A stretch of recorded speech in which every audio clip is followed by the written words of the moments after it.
এই প্রথমবার আজকে পলাশ ভাইয়া বর্ণা ভাবিদের বাসায় আসলাম। সারাটা দিন আজকে খুব ভালো কাটালাম একসাথে। কোথাও বেড়াতে যাওয়ার কথা শুনলেই তো আমি অনেক খুশি হয়ে যাই। আজকে একদম খুশি মনে সুন্দর একটা ড্রেস পরে রেডি হয়ে নিচ্ছি। ড্রেসের সাথে ম্যাচিং ম্যাচিং হিলস আর এই ছোট্ট ব্যাগটা কিছুদিন আগেই কিনছি। ইদানিং এই ছোট্ট ছোট্ট মিনি ক্লাচগুলোর উপরে আমার একটু বেশি অবসেশন কাজ করে। যাই হোক, এই হচ্ছে আজকে আমার আউটফিট। ঈদ চলে গেল, তবে ঈদের নতুন নতুন ড্রেসগুলো এখনো শেষ হয়নি। এই সুন্দর ড্রেসটা আমি গিফট পাইছি আর ড্রেসটা তো আমার ভীষণ পছন্দ হয়েছে। পরার পর মনে হচ্ছে আরো বেশি সুন্দর লাগতেছে। ড্রেসের সাথে ম্যাচ করে আমি কিছু চুড়ি পরে নিলাম। ভাবিও আজকে সুন্দর করে রেডি হয়েছে আর আমার ব্যাগ কালেকশন থেকে ভাবির এই ব্যাগটা পছন্দ হয়েছে। তবে আমার এই শেলফ থেকে ভাবির একটাও জুতা পছন্দ হয়নি। পরে বাহিরের শেলফ থেকে এই সুন্দর জুতাগুলো পছন্দ করছে। মুস্কান ভাবির আসলে গর্জিয়াস জিনিস একটু বেশি পছন্দ। যাই হোক, সবাই মিলে রেডি সেডি হয়ে ফাইনালি বের হয়ে পড়লাম। আজকে আমাদের দুপুরের দাওয়াত। আমরা নাটোর থেকে রওনা দিচ্ছি, যাব রাজশাহীতে। এর মাঝখানে ভাবির চেকআপের জন্য একটু হসপিটালেও গিয়েছিলাম আর এখন ফাইনালি রওনা দিচ্ছি রাজশাহীর উদ্দেশ্যে। নাটোর থেকে রাজশাহী পৌঁছাতে আমাদের প্রায় 1 ঘন্টার মতো সময় লাগবে। আর মিষ্টি আমরা নাটোর থেকে নিয়ে যাচ্ছি। মিষ্টির দোকানে এসে আমরা নিজেরাও একটু মিষ্টি খেয়ে নিলাম আর তারপর ভাইয়া ভাবিদের জন্য দই মিষ্টি কিনে নিলাম। এখন আর কোনো থামাথামি নাই, এখন একদম ডিরেক্ট চলে যাব রাজশাহীতে। আজকে তো একদম সুন্দর করে সেজে গুজে রেডি সেডি হয়ে যাচ্ছি। তবে আমার হাতে আজকে নেলস পরতে ভুলে গেছি। ইদানিং এই ফেক নেলস গুলো পরতে আমার খুব ভালো লাগে। হাতে মনে হয় বড় বড় নখ রাখছি এমন দেখায়। চুরির সাথে ম্যাচ করে নেলস লাগিয়ে নিলাম, এগুলো ব্যাগে করে নিয়ে আসছিলাম। তো এদিকে 1 ঘন্টার মধ্যে আমরা চলে আসলাম রাজশাহীতে পলাশ ভাইয়াদের বাসায়। আমরা আজকে একদমই লেট করিনি, সকালবেলা থেকে আমরা প্রিপারেশন নিচ্ছিলাম এখানে আসার জন্য আর দুপুরের মধ্যেই আমরা এসে পড়ছি। ভাইয়া ভাবিদের বাসায় আজকে আমি প্রথমবার আসলাম। বর্ণা ভাবির কিউট এই পিঙ্ক কালার রুমটা ভিডিওর থেকে বাস্তবে আরো বেশি কিউট, বেশি সুন্দর। দুপুরের মধ্যে আমরা চলে আসছি, রাত পর্যন্ত থাকবো, সবাই একসাথে খুব মজা করব।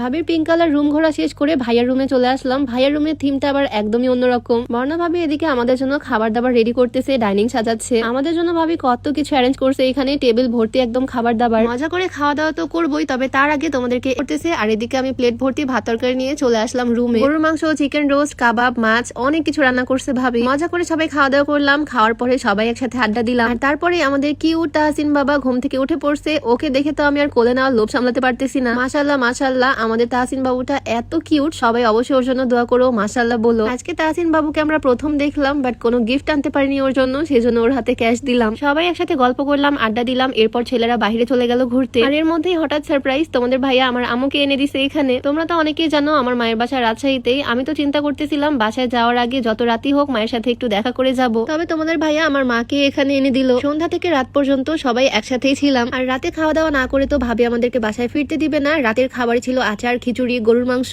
রাতে সবাই মজা করে খাওয়া দাওয়া করলাম আর তারপর বিদায় নিয়ে বাসার দিকে যাচ্ছি। অনেকদিন পর সবাই একসাথে হলাম, অনেক ভালো সময় কাটালাম। অনেকদিন পর পর এরকম সবাই একসাথে হলে সময়টাও খুব ভালো কাটে। তো আগে আমার আম্মুকে বাসার নিচে নামিয়ে দিলাম। এখন অনেক রাত হয়ে গেছে, এখন আর বাসার উপরে যাব না। আবারও 1 ঘন্টা জার্নি, যাচ্ছি বাড়ির দিকে। তবে আজকে সারাটা দিন খুব ভালো কাটলো। ছোট্ট করে তোমাদের সাথেও ভিডিও শেয়ার করলাম। কেমন লাগলো অবশ্যই জানিও। দেখা হয়ে যাবে তোমাদের সাথে নেক্সট ভিডিওতে। সবাইকে আল্লাহ হাফেজ, আসসালামু আলাইকুম।